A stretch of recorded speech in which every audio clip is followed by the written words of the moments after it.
খাদিজাতুল কুবরার পুরা জীবনী পড়লাম, জীবনে এক ওয়াক্ত নামাজ পড়েননি, একটা রোজা রাখেননি, জীবনে একদিনের জন্য পর্দায় থাকেননি, জীবনে একটা হজও করেননি, একটা টাকা যাকাতও দেননি। কিন্তু তাকে আমার আল্লাহ নিজে সালাম পাঠিয়েছেন।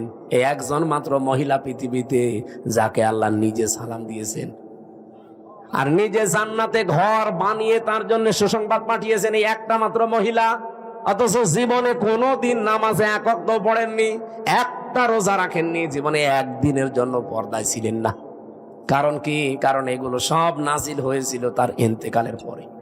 কিছুদিন আগে আমির হামদা এক জায়গায় ওয়াজ করছে যে মা খাদিজা এক ওয়াক্ত নামাজ পড়েনি, মা খাদিজা একটা রোজাও করেনি, মা খাদিজা একদিনও পর্দার মধ্যে ছিল না, মা খাদিজা হজও করেনি, একটা টাকা যাকাতও দেয়নি, তারপরও আল্লাহ তাআলা তাকে সালাম দিয়েছে, বেহেশতের মধ্যে আল্লাহ একটা ঘর বানিয়ে দিছে।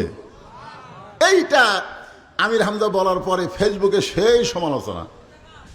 যারা জানে না তারা তো সমালোচনা করবেই। এখন কতগুলো ফেসবুক মুক্তি হচ্ছে, জোরে কোন কথা ঠিক কিনা? এখন এইটা দেখে কেড়ে খাদিজার শানে এরকম বেয়াদবিমূলক উচ্চারণ করলো। আসলে মা খাদিজা কখন মারা গেছে আপনারা তো জানা লাগবে। আল্লাহ রাসূল যে মেরাজ করেছেন, মেরাজ করার কিছুদিন আগে মা খাদিজা দুনিয়া থেকে বিদায় নিচ্ছে। তাহলে মা খাদিজা যখন বিদায় নিল তখন নবী নামাজই পায়নি, নামাজ পাইছে মেরাজের রজনীতে 5 ওয়াক্ত। তাহলে খাদিজা মারা গেল কখন? নামাজ পাওয়ার আগে না পরে? তা আগে যদি মারা যায় নামাজ কোথায় পড়বে? হিজরির 2য় সালে আল্লাহ তাআলা রোজা দিয়েছে। নবী মক্কা থেকে মদিনায় হিজরত করার 2 বছর পরে আল্লাহ রোজা ফরজ করেছে। এখন আপনারা বলেন, খাদিজা যখন মারা গেল তার কত বছর পরে? 3 বছর আর 2 বছর, 5 বছর পরে আল্লাহ রোজা দিল। তাহলে খাদিজা রোজা কোথায় করবে?